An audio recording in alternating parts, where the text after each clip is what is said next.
Hello everyone, welcome back to my YouTube channel. So today, as you can see by the title, we are talking about different symptoms of ovulation.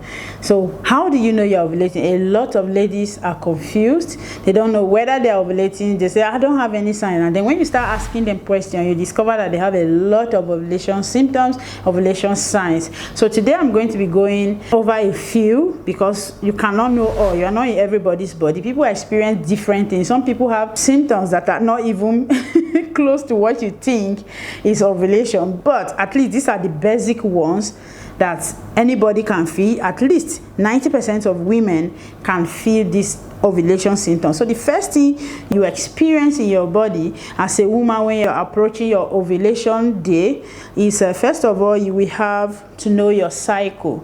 You have to know your cycle length. A cycle is the first day of your period to the next first day of your period. So let's say today is 1st of March 2023, and then your period started, the full-blown blood, not spotting.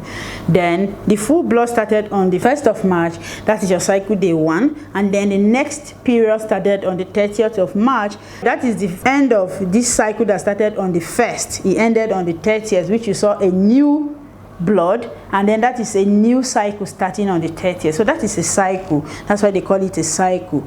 So once you know that, if this cycle is 28 days, you know that once you're approaching cycle day 12 throughout cycle day 15, you start experiencing these symptoms. So during this period is a mid-cycle, so you should experience something even if you are not seeing other signs.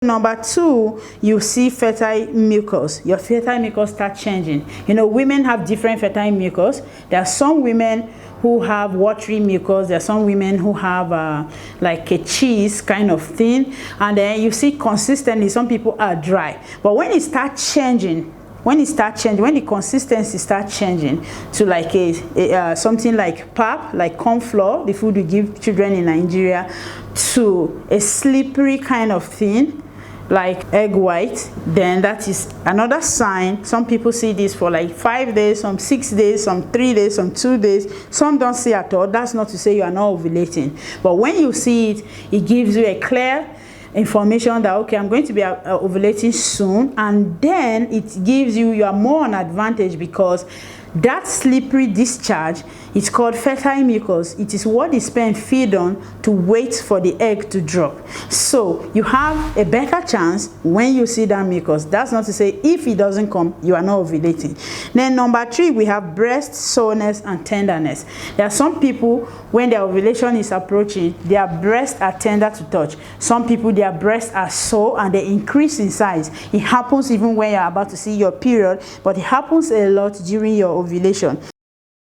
Number 4, we have high sex drive and libido. This one, even if you don't see any other sign, 99.9% women feel this symptom, because once the egg is about to come, you are feeling like having sex, because your body is craving for sex so that the sperm can capture the egg and make you pregnant. So it is a sign of your body wanting to get pregnant. So almost every woman have this symptom of high sex drive, high libido, unless if you have a severe endometriosis, severe hormonal imbalance, PCOS. It might not be as strong as other women, but it's still there.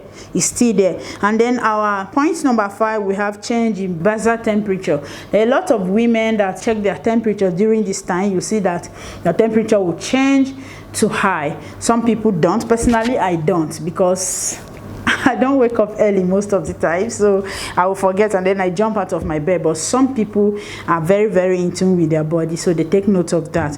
And then number 6, we have ovulation blood spotting. There are some people, especially teenagers and breastfeeding mothers, when they are ovulating, they see a spot in their blood. Sometimes this blood comes pinkish, sometimes it's a bit brownish, and then it's drawing.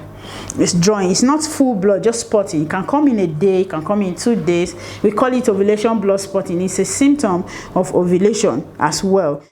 Point number 7, we have mild abdominal pain / cramps. Now some people that have side pain, like recently I've been having that.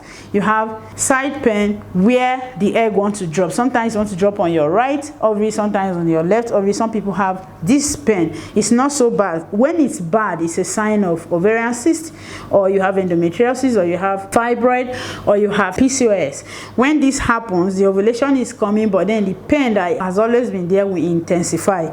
But you are supposed to have, for some people, they have mild cramps, mild abdominal pain, and then some discomfort. And our point number 8, you have high sense of smell. Everything is smelling. You can perceive somebody's body odor inside their perfume. Somebody is wearing a cologne, and then you are seeing that, okay, this person, you still have body odor, can perceive you, and then on a normal day, you will only hear the perfume's smell. You won't feel the person's body. But when you are ovulating, you can perceive different things even from afar. And then our point number 9, you have nausea and headaches. Some people have headaches, some people are feeling like throwing up. During this time is a sign of ovulation. Ovulation is approaching, your eggs are maturing rapidly, hormones are changing. So sometimes when you have rapid hormonal change, you experience nausea, you experience lightheaded, and then you experience headaches. So this is another sign. And then you have ovulation test strip. You can buy a strip, it looks like a pregnancy strip, and then you test in the morning, and then you test in the evening. When the 2 lines are equally dark, you know, with pregnancy, even if the test line is faint, it's still positive. But with ovulation, the 2 lines has to be equally dark. The test line should even be darker than the control line, if one has to be brighter. And then the last but not the least, we have follicular tracking. You go to the lab, they do a transvaginal scan to check how your eggs are progressing until it falls, and then they say, okay, you're ovulating now, so you can start having sex. Or for people who are trying to select the sex of their children, there's a particular time you should have sex and you shouldn't have sex. So when you are using follicular tracking, you know that, okay, this is when I'm having sex, this is when I'm not having sex. Or you know that, okay, I am not ovulating. Because some people, they see all these signs, but they still don't ovulate because they have some fertility challenges. So sometimes even your ovulation test strip might even show positive. It shows that you are going to be ovulating the next 12 to 36 hours, but it might not happen. Sometimes you see the fertile mucus all coming out slippery and all, but then the egg will never drop. It will turn to a cyst. So if you have any hormonal symptoms, or you've gone to the hospital and they've told you, okay, you have fertility challenge, you can click the link in my bio. I will link it down, or I will write it down. You follow me on Instagram at Fertilemoms, or you can go to my Instagram and click the link in my bio on Instagram. It will take you straight to my WhatsApp. You chat me up, and then we'll fix you up. We'll tell you all the programs we have. You tell us your challenge, and then we can help you to get pregnant. It's not just for women, even men. We work with couples, we work with women separately, we work with men separately.